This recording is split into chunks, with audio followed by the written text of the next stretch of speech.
everyone, and welcome to Masky TV podcast. My name is Zipho Majova, and today I'm sitting with teacher content creator Amy Davids. Hello, Amy. Hi. How are you? I'm good, thanks, and yourself? I'm great. It's Friday. Yes. It's been a long week.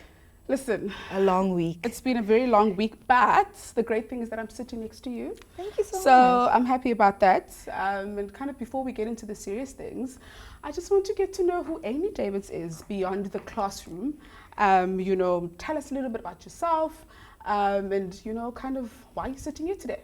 It's so weird that you asked that question beyond the classroom, because I do feel that half of my personality is actually in the classroom and based in the classroom. Yeah. But I am a teacher. I've been teaching for 14 years, Wow. going on to 15 years at Wow. a high school in the Western Cape.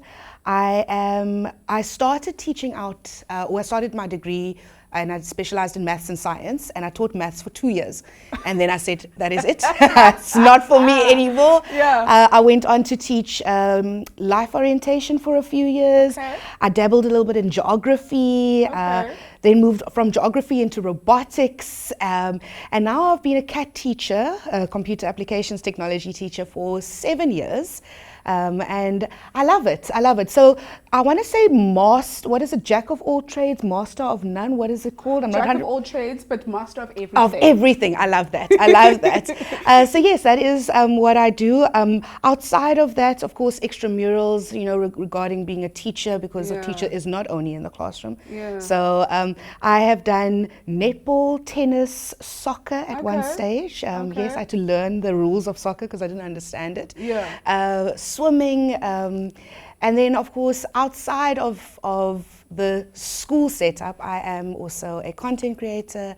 Nice. I started my content creation journey about 2 to 3 years ago. Okay. And so that's what I do on the sidelines other than being in the classroom and teaching. Yeah, I think you must be one of the most diverse teachers I've ever heard. I love that From for me. LO, Thank you. geography, maths, Yes. CAT, life orientation, soccer, netball. Yes. So I think that's great. I love that. When did you realize you wanted to become a teacher? Was there a specific moment, or was it something that just kind of fell on your lap? It was something that kind of just happened. Okay. When I had to do subject choice in, grade 9, back when I was doing it was standard, the standard still.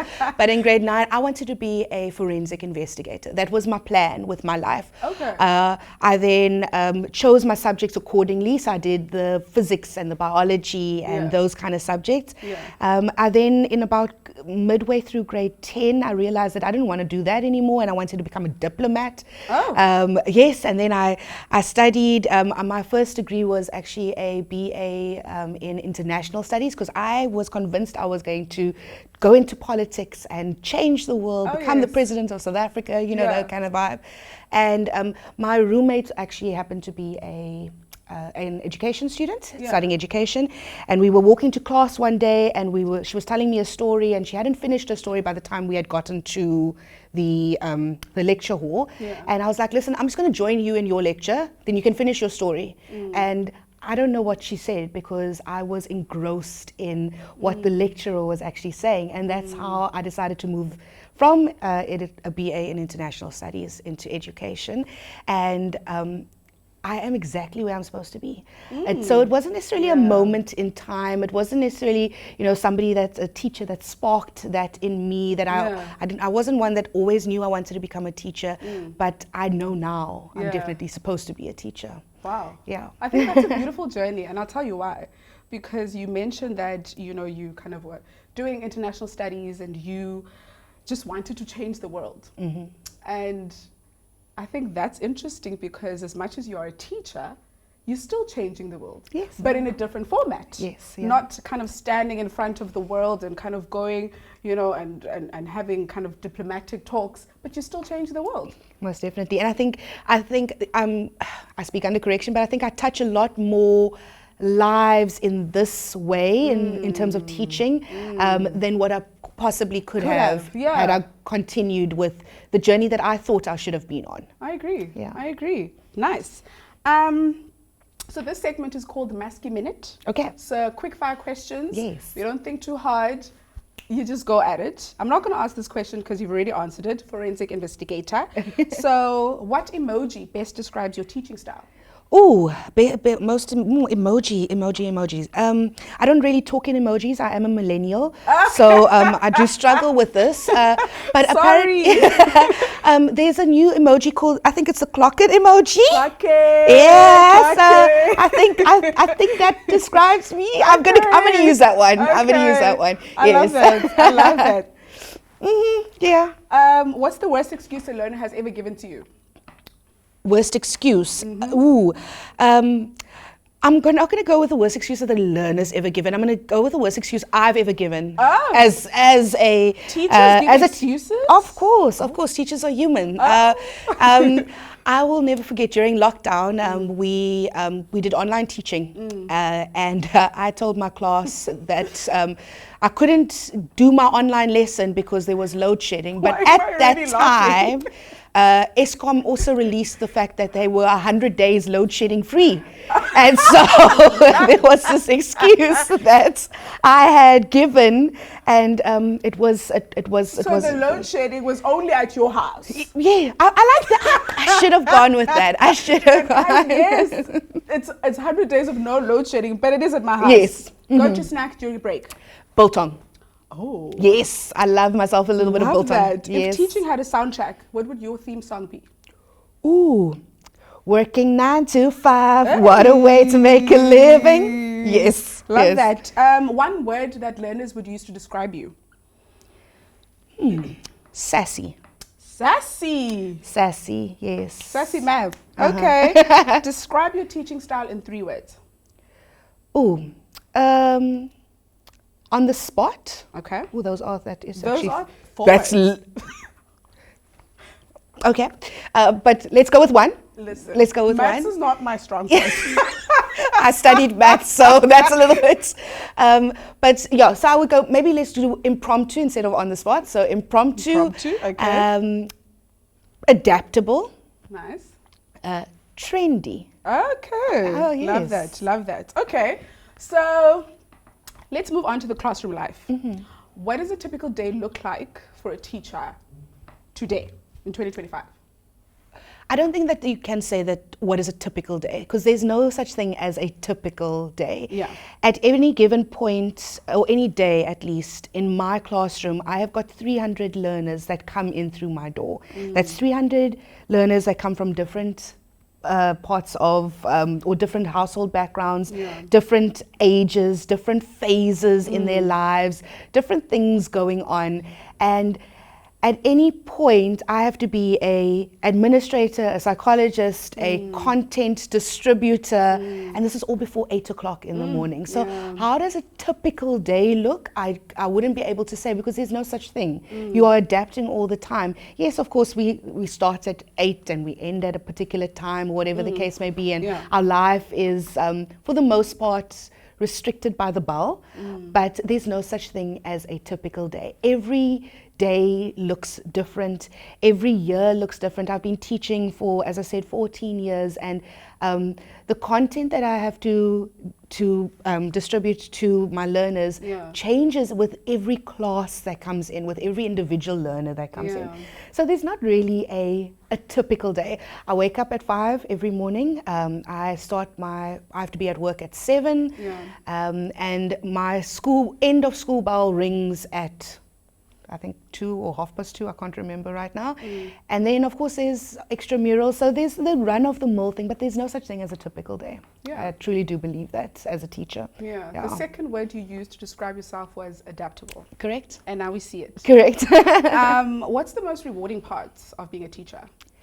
Ooh, the most rewarding part for me is seeing my learners after school, what they do with their lives after the matric certificate has been issued.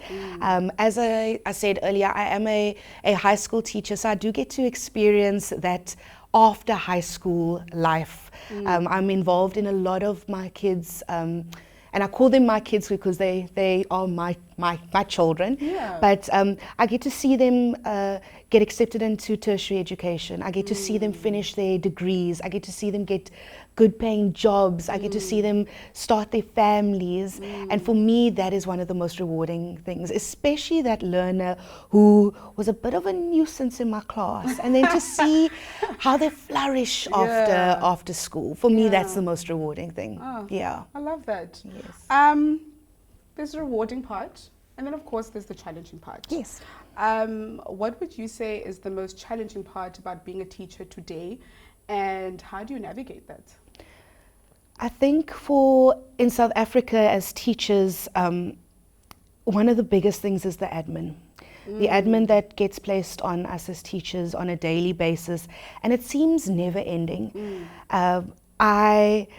If you'd speak to somebody that is a first year teacher or being a veteran teacher, 30 years in the teaching career, a lot of them will say the admin it's crippling at the moment. And how do we navigate that? I know a lot of people will say, you need to do better time management skills and, set out a time in your day, have a diary, all of those kind of things. But a lot of us do have that and we still struggle with it. For me, definitely my admin gets to me a lot. So I do all of the things. I have my diary and my setting out a plan and making sure that you prioritize, certain things above other things. But it's a journey to be able to navigate the amount of admin that gets put on us as teachers. I don't actually have an answer to your question because I'm still trying to figure that one out. Yeah. And I mean, I can assume, a few years ago or a few decades ago, I assume that, admin wasn't such a huge part of being a teacher, and that the biggest focus was kind of getting your teaching deliverables. And now obviously it looks different now. Yeah. And it means that, sorry to use that word, you guys have to adapt, but it's not always that easy. Correct. Yeah. It's very difficult sometimes. And there's this expectation that we just have to adapt. We have to do it. And that's not always easy for a lot of people, and it's something that a lot of us are still learning and figuring out. Yeah. So I'm sure there's never a dull moment in your class.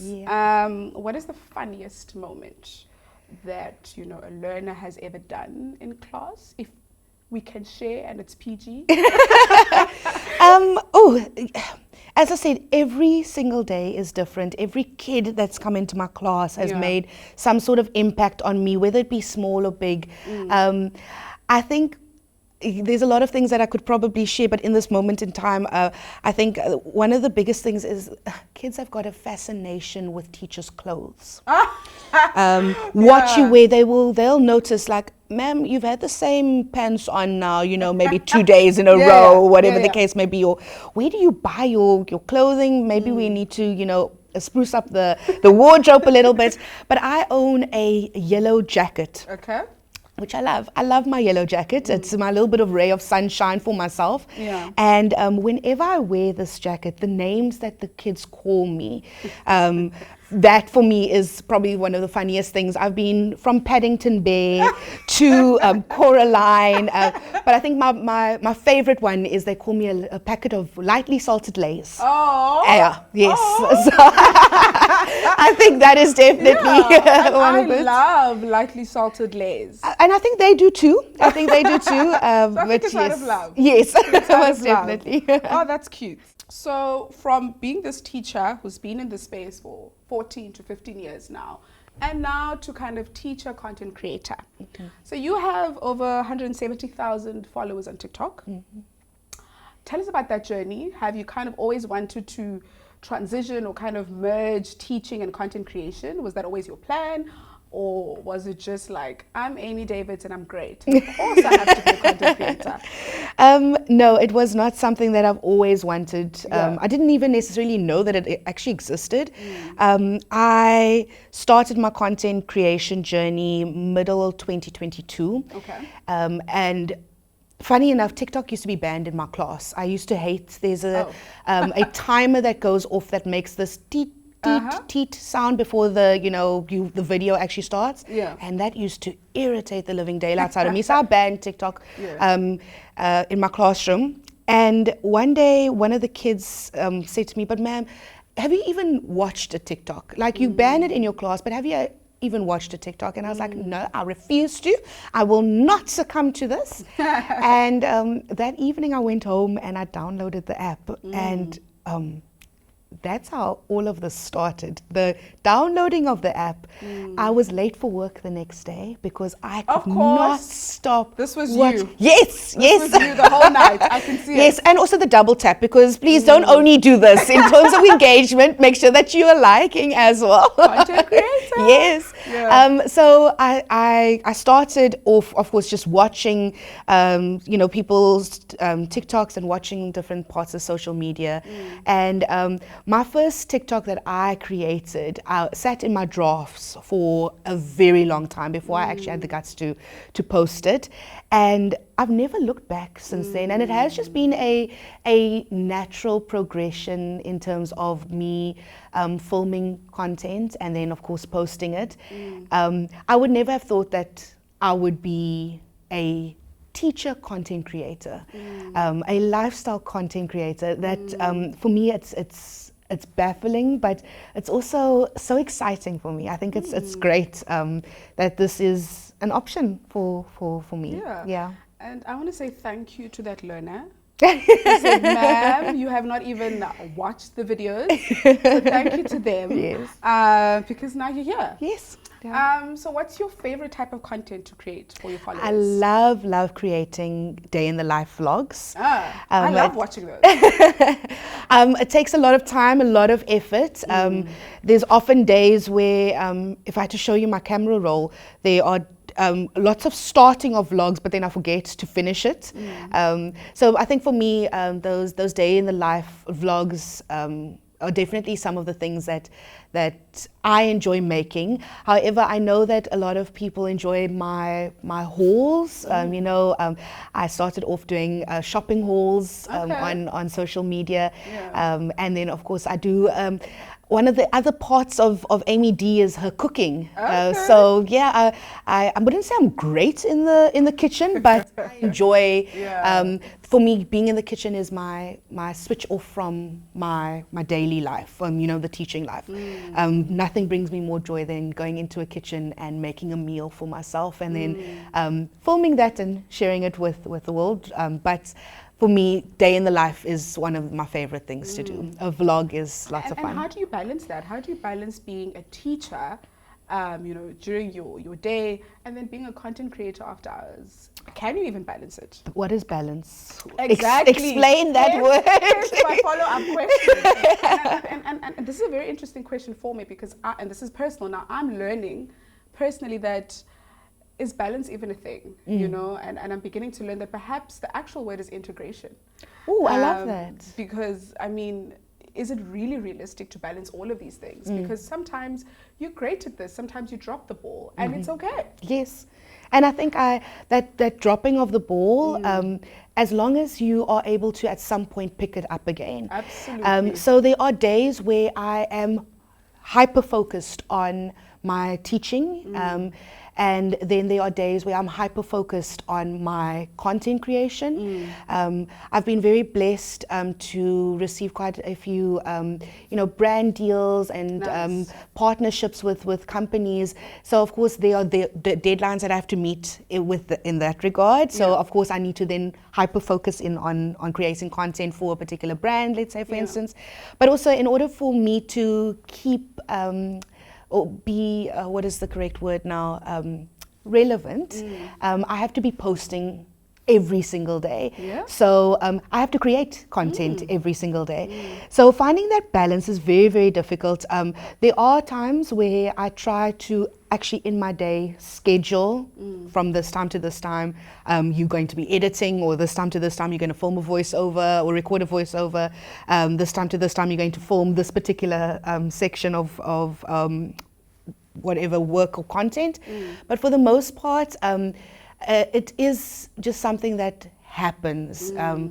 a lot of my day in the life vlogs that I do, like I'll film maybe a particular lesson, but then I will use that lesson to post it for my kids. Nice. So, you know, there is that integration as you were talking about earlier on. But then there's also those days where I literally lay in bed and watch Netflix. And that's also okay. Of course. So when you talk about balance and that integration, I don't really necessarily always know what the word balance means, but we try, and that's the most important thing. As long as we are trying to keep a balance in life. Yeah.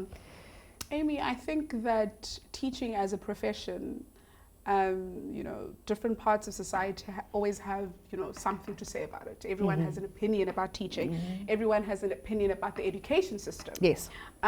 What is one misconception that you think people have about teachers, and, you know, that you would like to break?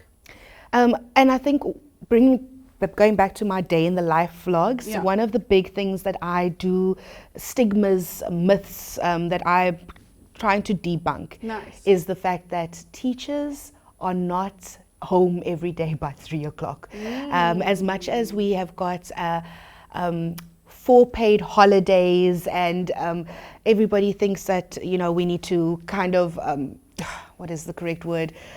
Be grateful for that. A lot of teachers spend most of their holidays working. A lot of teachers marking a winter school, you know, going on tours with their kids. So there's so much extramural activities.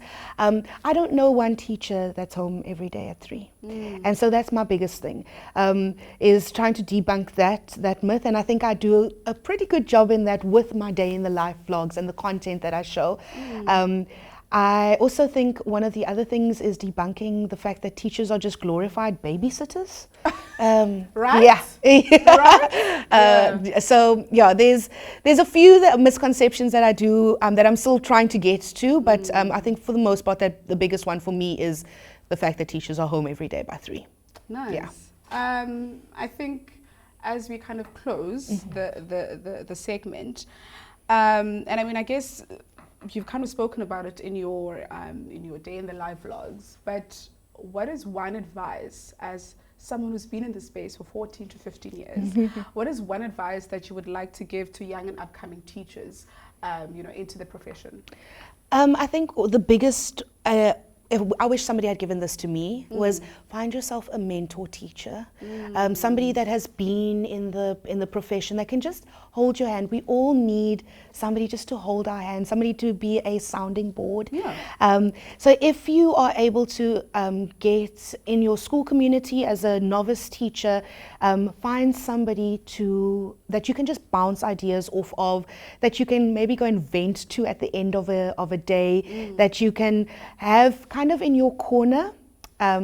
I think the teaching profession would be a lot better if we were just able to get somebody to be a mentor to us. And to the teachers that have been in the profession a little bit longer, reach out to those first year teachers that start at your school, and, you know, say, listen, if you ever need anything, pop in, because we've all been there. So yeah, I think that's my biggest piece of advice, because from there, everything else, once you get yourself a mentor teacher, you can get so much more advice from them. They are in it with you. So yeah, I think that's my pearls of wisdom. Great. Get yourself a mentor teacher. Great. And what's next for Amy? Any exciting projects upcoming? Not at this present moment in time. I take it day by day. For me, at the moment, my biggest thing is my matrics are starting their prelims. And you know, finishing off. I've just finished off the syllabus actually yesterday. So for me, that was a big thing. So for me, in terms of teaching, it's of course the fact that my matrics are starting their prelims. In the Amy D space as a content creator, I take every day as it comes. Every time there's something new and exciting that's happening. So yeah, nothing that we can really set in stone at the moment, but watch the space, I guess. watch the space. Where can people follow and support your content? Sure. I am of course on TikTok. I'm Amy D on TikTok, and then of course also on Instagram as Amy D 1907. And yeah, I think if we can all follow any teacher related content, that would be great. But that's definitely where you can follow me. Amy D, thank you so much Thank for you coming very here much today. for having me. Certainly enjoyed hearing your pearls of wisdom, as you call them. Thank you. Good luck and all the best with your teacher content creator space as well as your matrics. We wish them all the best. Yes, we do. We trust that they will do great. And to everyone else, thank you so much for joining Maskey TV. See you next time and catch us again with another teacher content creator. Thank you.